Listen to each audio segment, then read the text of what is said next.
Welcome back to Pain Diaries. I am going to have a special welcome to Lola Clay of Zen Imago. Hey Lola, thanks for being here. Tell us a little bit about yourself. Hi there, Doc. Thank you for having me. So I am a licensed professional counselor supervisor in private practice here in the Houston area at Zen Imago, PLLC. And I do a lot of public speaking, mental health education, and total comprehensive psychological care. Awesome. That is why I'm so excited to have you on the show, because we really need to address mental health. And mental health in my world of pain management and obesity medicine is huge. So I was hoping you can kind of touch on some of those things that you're an expert in, and we can help patients realize what kind of resources are out there if they need anything like that.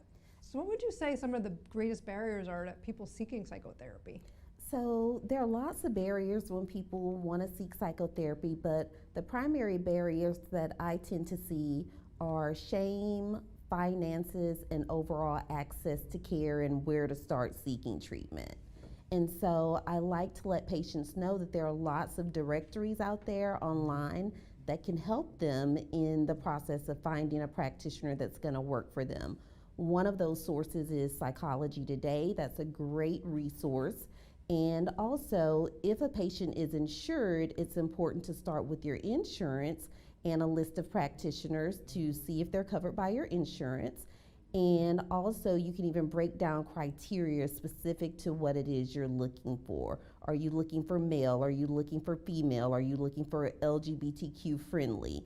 So all of those are some things that people can look at when they're seeking a practitioner. And in terms of shame, there's still a lot of stigma associated with mental health. But when asked the question, who needs therapy, I like to say everyone needs therapy. That's a great answer. How do you know if, you said check the insurance. How often is it actually covered? Actually, psychotherapy is really covered pretty often, and especially since COVID, that's been one of the fascinating and positive byproducts of the COVID pandemic, is that mental health was thrust into the forefront. And so now insurances are more likely to cover mental health because it's being seen more as preventative and interventive medicine. Right, yeah, a lot of bad things came out of COVID, but a lot of good things as well, such as, the psychotherapy, and for us, telemedicine. It's been a huge, amazing resource that we never even touched on before. I'm so glad that you brought up telemedicine, because virtual access to psychotherapy is everywhere now. So there's really no reason for time constraints or location to be a barrier to receiving positive help in that area. And there are also avenues where there's even texting for psychotherapy now. So there's no excuse not to get the help that's needed, because it's literally so easily accessible at your fingertips. And you'd be surprised, but it's still quite possible to establish a very good rapport with someone virtually. It's just important that if you are going to go the virtual track, that you take your therapy seriously and make sure that you are in a location where you have privacy for your sessions and where you can focus and not be disconnected or distracted during your sessions. Absolutely, that's a really important point. So you have a focus on whole wellness in your practice. How do you actually define that? So I define whole wellness as mind, body, and soul connection from the top down and bottom up. It's important that we treat ourselves mind, body, soul, and spirit. And so you want to address the whole person in all areas of their lives: social, professional, personal, spiritual. All of those are really aspects of personhood that can't be ignored or denied.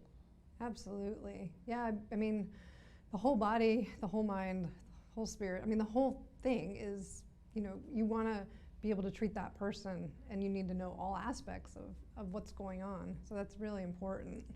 Yeah, and a lot of times people put a lot of pressure on themselves or worry when they think about coming to therapy because they think it has to be one specific thing. And sure, if you just want a solution focused approach, then you can go to therapy for one thing. But ideally, it's an unfolding process and unpacking in all the different areas of your life so that things can come together more cohesively and you can start living a life that is authentic and integrated with all the different parts of self. So does that approach really play a role when you work with your weight management patients? It absolutely plays a role when I work with weight management patients because the mind is a powerful thing. And so unless you can get a handle on the cognitive distortions and the discrepancies that can lead to weight-related issues, then you would be lost without those components. And for example, one thing that I see, you will see people that say, I want to get this weight under control, I want to manage my health, I want to manage my nutrition, but their attitudes and their actions are out of alignment. And that's because of faulty thinking and a negative internal dialogue that can get going sometimes that really makes it a challenge for people to maintain steadfastness when they're trying to manage their weight. That totally makes sense. So what should someone with weight management goals look for when they're actually searching for a therapist? So it's important when a person with weight management goals starts seeking a therapist, you want to seek a therapist with experience, and you also want to make certain that the person is able to thoroughly assess you. So you want to be assessed for any other conditions that may be leading to your distortions associated with food, exercise, eating, overeating, undereating. So you want to make sure you get a full comprehensive assessment, and you want to rule out anxieties, depressive disorders, other serious mental illness. And also you want someone that's going to take in your lifestyle into account, because what works for one does not work for all. And so client specific treatment is really, really important. Absolutely. I mean, I find that being a physician too. I mean, you have to meet the patient on their path.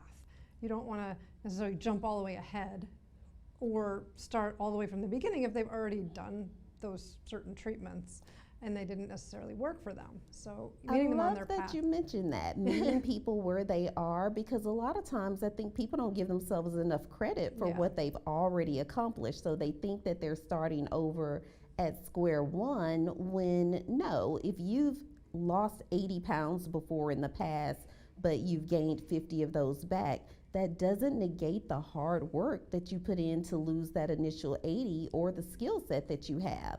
You just need to be able to refocus and start again, but it's not starting completely over. No, absolutely. And I always applaud people. You know, losing weight is hard. And, you know, if they have done even 5 pounds, like, hey, you're on the right track. You didn't put 5 pounds on, you lost 5 pounds, and you're going towards your goal. So, you know, that encouragement and keeping people going is just so important. Keep people positive. It is, and like I like to tell clients, some is better than none. So don't underestimate the power of what you think a small victory is. A victory is a victory regardless, and nothing beats a failure but a try. Absolutely. So I know we talked about weight management. Your practice also addresses chronic pain, another one of my passions. What are some of the issues your patients typically describe? You know, the most significant issue that chronic pain patients deal with would be that all the time the disorder doesn't necessarily show on the outside. For lots of people it does, but for a lot of people with chronic pain, they run into trouble with friends, family members, employers, just not necessarily believing them. And so that can take a real toll on a person's life. And everything has to be planned around those good days. Right. And so helping a chronic pain person accept their condition as a condition that requires a lifetime of management, that's super important. And also working with the person to determine what path is best for them. There are some people that have aversions to medication management of their chronic pain. Right. And so if that's the case, there are other things that can be done, body work, breath work, guided visualizations, all sorts of techniques that they can learn to help minimize and manage their pain. Absolutely. I feel like I have this conversation with a lot of patients because they say, hey, my husband, he just doesn't get it.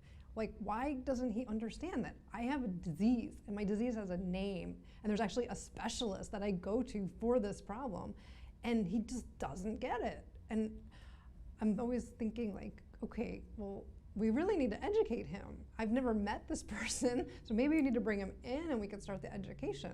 Or I can refer him to you. Absolutely, and I'm glad that you say that, because that's an important part of dealing with any disease or disorder, is making sure that the patient feels empowered enough and has enough information to educate the people in their lives about their condition. And oftentimes I do tell the person, you know what, bring your kids, bring your spouse, bring people that are close to you so that we can let them know how to best live with the person that's living with the disease, because it can be a very isolating and lonely experience for the patient. So getting that support system intact is super important. Absolutely. So you obviously think therapy is important for people struggling with weight and chronic pain. So how do you think this can help people identify the best form of intervention for them? Well, it can help because sometimes just giving yourself the space to hear yourself speak out loud and process some of the things that you're going through, it helps facilitate healing in the sense that you can map out an action plan. So an action plan is really important. And so the first step is to take the big step of saying, you know what, I need to speak with someone, and making an appointment to go in. And then the second step is making that commitment to adhere to treatment recommendations. That can be really difficult for people because we all just want to be thought of as normal. And so anything that veers us off of being identified as normal can be intimidating. But just being able to take that step and say, you know what, I'm a person with differences, and I'm going to manage those differences. Absolutely. That is so important. Let's talk about the myths. Some people have myths about therapy. Can you dispel some of that? Yes. The main myth of therapy is that therapy is for, quote, crazy people. And there are no crazy people. There's just a crazy world and crazy things that happen to us as a result of living in this crazy world. Wow. So taking that away completely and recognizing that, nope, therapy is a lifetime endeavor, and you can work on so many aspects of your life over time with a therapist that it can be amazing. So dispelling the myth that you have to be crazy to seek therapy, and the myth that it's astronomical in costs, because that's a myth too. There are great clinicians for all socioeconomic levels. There are great clinicians out there that offer services completely free. And so there's something for everyone. Absolutely. That is so awesome. I'm so glad you said that. And this May is Mental Health Month. Yay. So Mental Health Awareness Month, here we are. What are some of the mental health tips that you recommend?